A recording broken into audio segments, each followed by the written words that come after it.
नमस्कार। आज मैं आपसे चर्चा करूंगा सबसे पहले आपके सामान्य फल के बारे में। उसके बाद आपको बताऊंगा कार्य क्षेत्र कैसा रहेगा। फिर मैं आपसे चर्चा करूंगा आर्थिक स्थिति पूरे महीने क्या दिखाई पड़ती है, और साथ में डिस्कशन होगा कि आपका स्वास्थ्य कैसा होगा, कहीं स्वास्थ्य पर तो गड़बड़ नहीं आ रही कोई। और उसके अलावा प्रेम और आपका वैवाहिक जीवन ये क्या कहता है।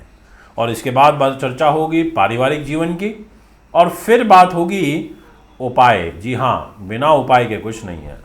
अगर सर दर्द हो जाए तो टैबलेट तो लेनी पड़ती है, उपचार तो करना ही पड़ता है, ऑपरेशन कराना ही पड़ता है अगर शरीर में किसी पार्ट में दिक्कत बड़ी हो जाए तो ऐसे ही रेमेडीज़ जो होती हैं हमारे को एक कष्ट से बाहर निकालती हैं, परेशानियों से बाहर निकालती हैं।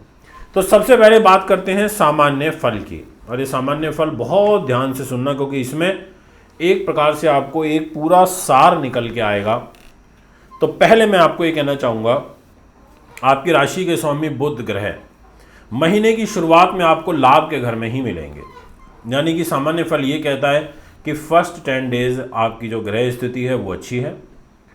आपके लिए ये महीना अच्छा रहेगा, क्योंकि इस महीने में 6th हाउस में, 8th हाउस और 12th हाउस में कोई भी बुरा पाप प्रभाव नहीं है। यानी कि ये छठा भाव, ये अष्टम भाव और ये 12th हाउस ये सुरक्षित हैं, एक बहुत अच्छी बात है।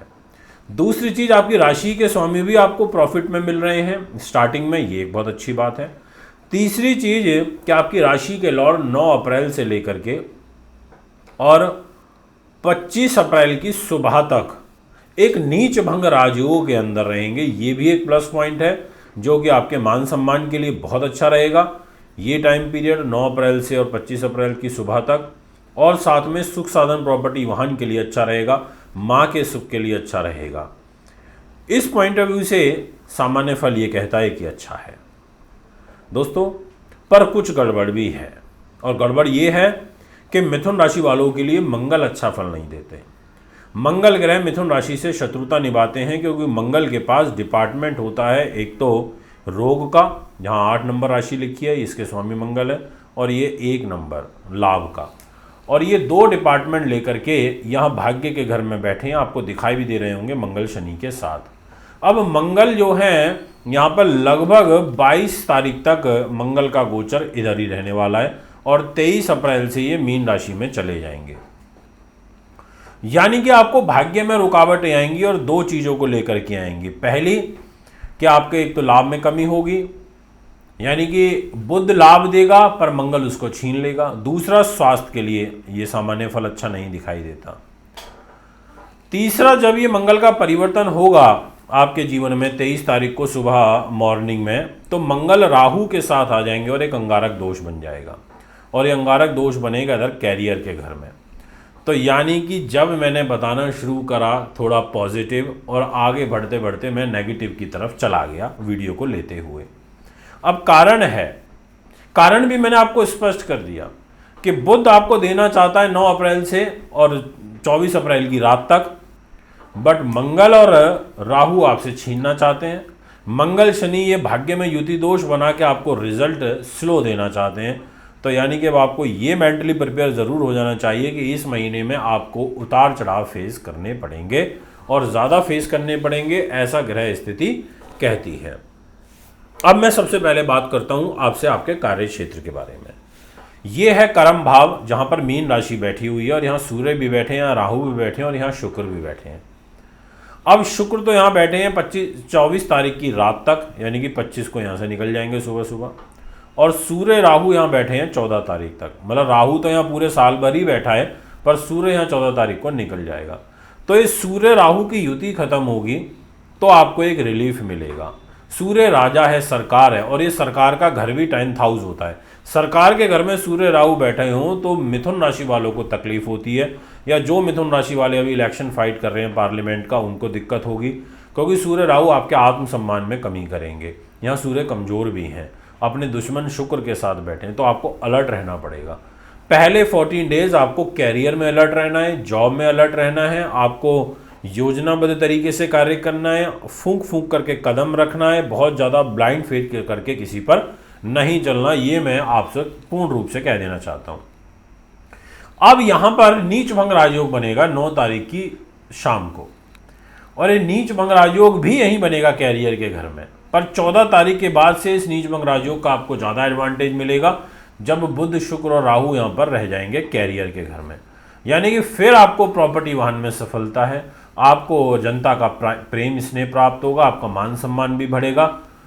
और शुक्र का मालव्य नाम का महापुरुष राजयोग और बुध का नीच भंग राजयोग, दो राजयोग का एक साथ रिजल्ट मिलने लगेगा। यानी कि शुक्र जब जाएंगे तो 14 से और 10 दिन तक आपको बड़ा बेहतरीन फल देंगे इन टर्म्स ऑफ कैरियर।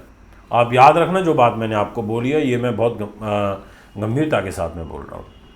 अब लाभ किस चीज़ में ज़्यादा मिल सकता है? बुध शुक्र की फील्ड में, राहु की फील्ड में। अब बुध की है consultation, IT, technology, computer science, अध्यापन, लेखन, प्रकाशन, पुस्तक निर्माता, विक्रेता, जुडिशरी, वकालत, लेखा जोखा। शुक्र अकाउंट्स का भी कारक होता है, शुक्र एक्टिंग का, आर्ट का भी कारक होता है, फिल्म लाइन का भी कारक होता है, फैशन का भी होता है, संगीत का भी होता है, हाथ का भी, लिखने का होता है, हस्तकला। यानी कि बुध शुक्र में ऐसे कामों में रिजल्ट मिलेगा। और राहु खोजी प्लेनेट है, तो खोज, रिसर्च, जासूस, स्पाई जितने भी हैं ऐसे लोगों को भी यहाँ पर विशेष रूप से लाभ प्राप्त होगा। तो ये मैं आपको कह देना चाहता हूँ कि ऐसी चीज़ें अच्छी जाएंगी। यदि बात करी जाए आर्थिक स्थिति की, तो अर्थतंत्र आपका आ जाता है चंद्र ग्रह के पास में, और इस घर के ऊपर कुछ भी ऐसा नेगेटिव इम्पैक्ट नहीं है। यानी कि पैसा आएगा और जाएगा, आएगा और जाएगा। कुछ सेविंग्स इस महीने ज़रूर आपकी होंगी, बट ऐसा धन को लेकर के कोई बड़ा नुकसान होता हुआ नहीं नज़र आ रहा है। स्वास्थ्य, हेल्थ की जिम्मेदारी मंगल के पास है। मैंने बोला कि मंगल इस महीने भाग्य में बैठे हैं, पिता के घर में भी बैठे हैं, तो आपके पिता के लिए कष्टकारी है। आपके स्वास्थ्य के लिए आपको ब्लड प्रेशर, आपको विशेष रूप से रक्त संबंधी विकार, बॉडी के अंदर मांसपेशियों में खिंचाव, दर्द रहना, पेट खराब रहना, ऐसी जो समस्याएं हैं ये आपके तनाव का कारण बनती हुई नज़र आ रही हैं। यानी कि स्वास्थ्य में तो आपको ध्यान रखना ही पड़ेगा।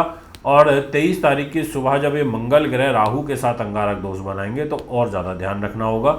और मतलब एक तरीके से 24 तारीख से आप ऐसे समझ लीजिए, 23-24 तारीख से आपको अलर्ट मोड में रहना है और चारों तरफ से रहना है, विशेष रूप से कैरियर के लिए और स्वास्थ्य के लिए।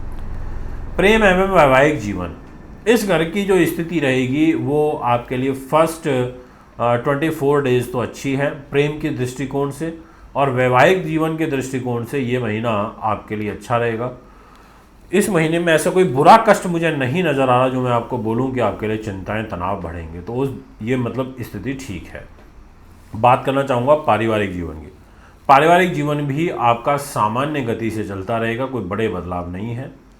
इस महीने आपको जो मैंने कैरियर पर विशेष जो फोकस किया उस बात का ध्यान रखना है, और उपाय आपको कुछ करने हैं। जैसे आपको मंगल की, शनि की और राहु की और सूर्य की, इन 4 ग्रहों की विशेष रूप से पूजा इस महीने करनी है। संडे के दिन सूर्य भगवान की पूजा अवश्य करें। आप आदित्य हृदय स्तोत्र का पाठ ज़रूर करें। आप डेली हनुमान चालीसा, बजरंग बाण का पाठ करें। आप जब मंगल राहु का अंगारक दोष बनेगा तो राहु के भी जाप चालू कर देना।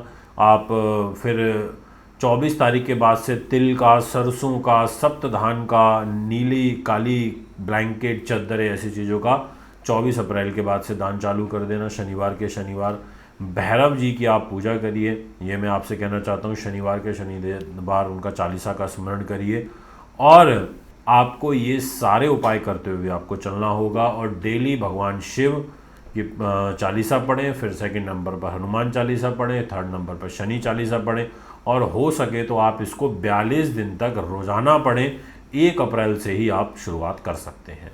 दोस्तों, ये है आपका फल जो मैंने अभी आपको बताया, काफ़ी इंपॉर्टेंट है और बहुत बड़े बदलाव तो इस महीने नहीं हो रहे।